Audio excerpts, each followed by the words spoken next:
Bienvenidos nuevamente a otro expediente de Bajo la Lupa de Galeb por ANNUR TV. Como verán, ha vuelto la pipa, por razones de fuerza mayor, que todos sabemos debido a los aumentos que ha habido aquí en la República Argentina. Pero viene bien con este humo que inunda esta sala de investigación, ahondar sobre uno de los países más misteriosos que tiene el mundo. Vamos a hablar de Arabia Saudita, un país con apellido. ¿Cómo se originó este reino tan poderoso, sustentado por el petróleo, que hoy es protagonista principal de los principales actos de violencia que ocurren en Medio Oriente? Y no solo en Medio Oriente, sino que en otras partes del mundo también. A comienzos del siglo XX se ocasionó la Primera Guerra Mundial y con ello todos los males que siempre ha sufrido la humanidad, que es el colonialismo. Estaban en disputa el Imperio Otomano contra Francia, Gran Bretaña y los países de Europa, a los que luego se sumaron los Estados Unidos. En aquel momento de dominio del Imperio Otomano, en el Hiyaz, o sea, la península arábiga, que no tenía divisiones fronterizas, no existía Kuwait, no existía Emiratos, no existía Qatar, en fin, era la tierra sagrada del Islam. Gobernaba un noble descendiente del profeta Muhammad llamado el Sharif Hussein, abuelo de quien fuera luego el rey Hussein de Jordania, a quien se le propuso unirse a las filas de las potencias occidentales de la época para pelear contra el Imperio Otomano y de esa manera liberarse de sus garras. El Sharif Hussein aceptó, a través del emisario enviado por Gran Bretaña, Lawrence de Arabia, sumarse a la alianza con la promesa de que su tierra y su pueblo iban a ser liberados. Nada de eso sucedió. Fue todo lo contrario. Lo traicionaron y pusieron en su lugar a una tribu beduina de la familia Al-Saud, que fue lo que dio origen a un país con apellido. Algo que no se ve en ninguna parte del mundo. ¿Qué son los Saud en realidad? Los Saud fueron la semilla que dejaron sembrada el Imperio Británico para una posterior utilización, así como lo habían hecho en India y como lo habían hecho en tantos otros lugares, de dejar marionetas para su control.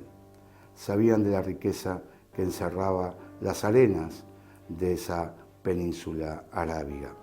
Pero allí no termina la historia, sino que comienza también un entramado que tiene que ver con la religión del Islam, nacida en esa península arábiga, precisamente en la Meca.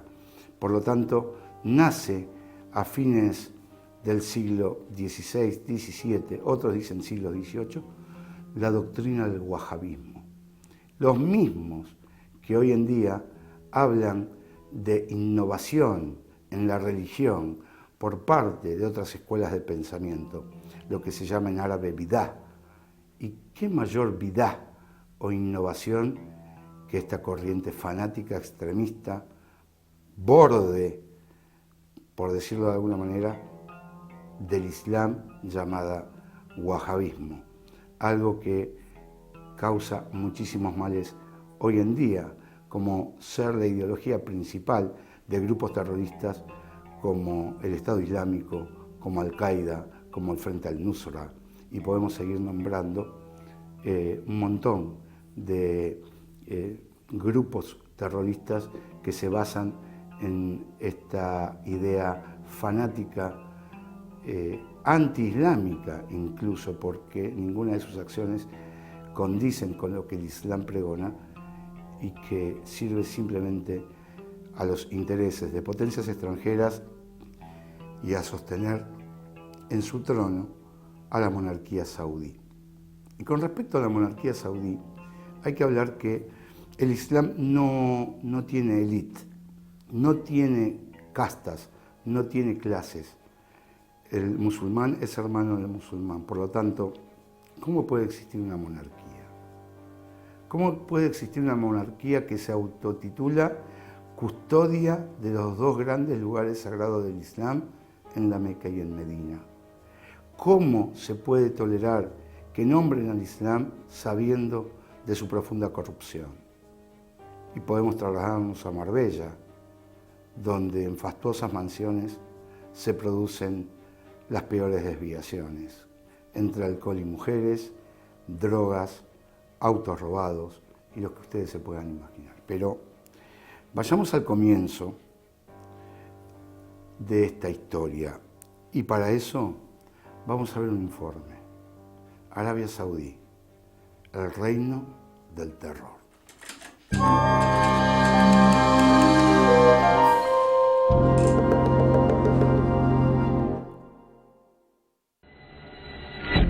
Días atrás, el mundo fue sacudido por un brutal acontecimiento. 47 personas fueron ejecutadas a través de la decapitación. ¿Se trató acaso de otra cruenta acción del ISIS o mal llamado Estado Islámico? No. Los asesinatos fueron ordenados y llevados a cabo por la monarquía extremista de Arabia Saudita, cuya base ideológica es la misma que la del mencionado ISIS, el wahabismo. Esta versión fundamentalista y completamente distorsionada del Islam fue difundida por Abdel Wahhab, quien sostuvo una fuerte alianza con el clan Saud en el siglo XVIII. El wahabismo, a su vez, toma como base el salafismo, una corriente ideológica muy antigua del Islam, sumamente literal y que tiende a condenar a otros musulmanes que no comparten este pensamiento, algo que contradice al propio Corán. Sura 2, versículo 62. Los creyentes, los judíos, los cristianos, los sabeos, quienes creen en Dios y en el último día y obran bien, ellos tienen su recompensa junto a su Señor. No tienen que temer y no estarán tristes. El fundador del wahabismo creía que los musulmanes se habían desviado del verdadero mensaje y pensaba que el Islam debía ser purificado. Pero su ideología extremista e intransigente fue rechazada a tal punto de que lo expulsaron de su propio pueblo. Pero, ¿cómo se relaciona esto con Arabia Saudita? Interés, poder y ambición. Tras ser echado de su tierra, Al-Wahhab encontró refugio con un hombre que gobernaba un pueblo vecino, Muhammad ibn Saud, con quien pactó un acuerdo en 1744.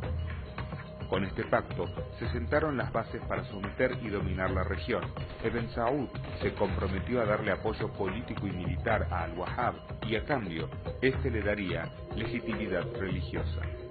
Tomaron control de una ciudad tras otra. Saud reinaba y Al-Wahhab predicaba y ponía en vigor lo que a su particular juicio eran las prácticas del Islam. A comienzos del siglo XX, esta alianza del poder político y religioso logró que cuando los saudíes expulsaron a los otomanos de Arabia Saudita, Meca y Medina, los wahabíes se apoderaran de los lugares de peregrinaje y comenzaran a predicar su corriente extremista. Sin embargo, la misma no tuvo mucho éxito hasta que el poder, el dinero y los intereses volvieron a aparecer. De pronto, en los años 30, el descubrimiento del petróleo le permitió a este reino despótico realizar una inversión de capital gigantesca para la expansión del wahabismo. El reino saudí se establece definitivamente en 1932 a través de Abdelaziz bin Saud, quien se autoproclamó como el primer rey de la monarquía. De inmediato, este sujeto afianzó su relación con Gran Bretaña y Estados Unidos, quienes se encargaron de la explotación de los numerosos yacimientos petrolíferos del país árabe. El clan Al-Saud se sintió dueño literalmente del país y por ello, aunque suene increíble, le puso su nombre, es decir, Arabia Saudita. El enorme poderío económico que les proveyó el petróleo hizo estrechar la alianza con los Estados Unidos y así los Saud financiaron a Osama Bin Laden para que luchara contra los soviéticos en la guerra de Afganistán. También apoyaron al dictador Saddam Hussein en la guerra de Irak contra Irán. Actualmente, en la guerra impuesta contra Siria desde 2011, Arabia Saudita juega un rol preponderante financiando a grupos como ISIS y el Frente al-Nusra de accionar extremadamente violento.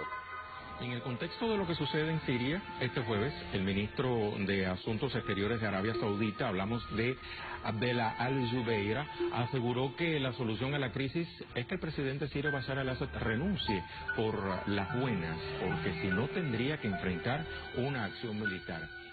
Y bajo la intención de evitar cualquier tipo de insurrección que pueda poner en peligro su reinado, está atacando Yemen, uno de los países más pobres del mundo, por el simple hecho de oponerse a sus políticas opresoras.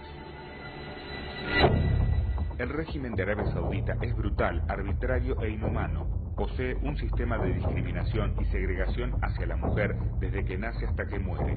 De hecho, solo un 10% de ellas trabajan, a pesar de ser mayoría en las universidades.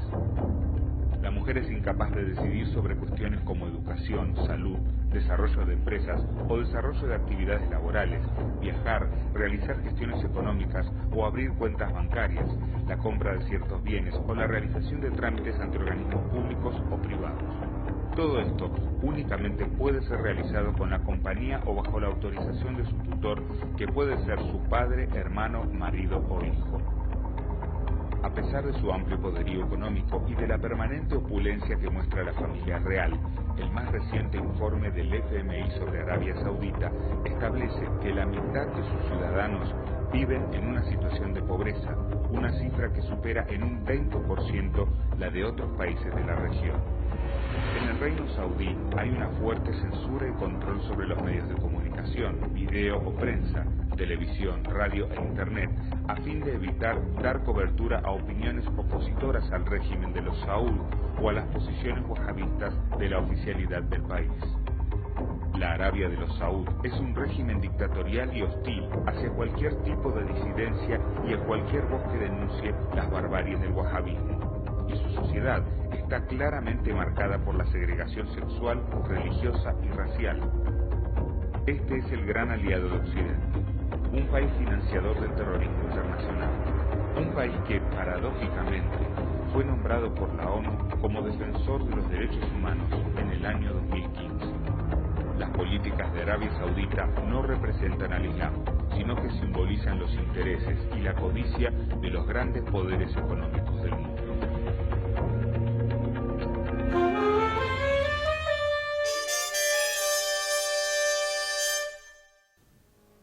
Decapitaciones, ajusticiamientos, opresiones. ¿Qué horror falta en esta monarquía corrupta?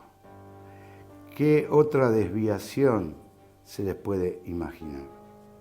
Encarcelando y matando gente honesta, gente decente, religiosos. Una monarquía absolutista retrógrada que no admite de ninguna manera que alguna voz se alce en contra de sus deseos. Y no solo eso, como dijimos, autotitulándose los custodios de los dos grandes lugares sagrados del Islam, la Meca, donde nació el Islam, y Medina, donde se desarrolló el Islam, con esa herramienta extorsionan a los países islámicos con los permisos de ingresos para la peregrinación anual, una obligación que el musulmán tiene en su vida, aunque sea una sola vez al año, realizar, una vez en la vida, realizar, siempre y cuando sus condiciones económicas y de salud se lo permitan. Y todo esto tiene que ver con esta corriente innovadora que se llama wahabismo. ¿Es el wahabismo parte del Islam? Es una pregunta que cae de maduro hacerse. ¿Es contrario a las enseñanzas proféticas? Podemos ver las acciones del ISIS, podemos ver las acciones de Al-Qaeda, del Frente al-Nusra y de la misma monarquía saudí, que trata de ocultar con todo su celo la verdadera historia del Islam. El wahabismo se muestra como un antagonismo al verdadero Islam mohammadiano, aquel único y válido que legó el profeta Muhammad, con él sea la bendición y la paz, que existe desde hace 11 siglos. El wahabismo es una deformación extrema del Islam tradicional, aunque se denominan de la corriente suní. Nosotros no podemos ni siquiera denominarlos de esa manera, porque ni siquiera siguen ninguna de las tradiciones del profeta. Su doctrina se basa en dichos inventados o solamente en tomar la interpretación del Corán que a ellos más les conviene. Se extiende el wahabismo, gracias a la financiación del dinero saudí, por varios países islámicos, incluso en Asia, en Asia Central, en lugares como Uzbekistán, Tayikistán, Kazajistán, donde han fundado escuelas para adoctrinar. Oficialmente es la escuela que rige en Arabia Saudita, en Al-Qaeda, como dijimos, y en el grupo mal denominado Estado Islámico ISIS o Daesh. Hay que conocer la historia del wahabismo, que se intenta difundir en diferentes partes del mundo para poder manipular a los fieles musulmanes a través de una desviada interpretación del Islam tradicional. La intolerancia del primitivismo de este régimen que vergonzosamente tiene puesto en la Comisión de Derechos Humanos de las Naciones Unidas la presidencia de los derechos humanos en las Naciones Unidas, que es una de las tantas paradojas de esta organización, llegaron a otro lamentable hecho cuando decapitaron a principios de año a 47 personas que se oponían al régimen, que protestaban pacíficamente, que ni siquiera habían levantado las armas. Y entre ellas a un sheikh, a un clérigo musulmán de renombre, reconocido por su sinceridad y que había despertado a la gente y manifestaciones en todo el mundo. El asesinato del sheikh Nimr Bakr al-Nimr.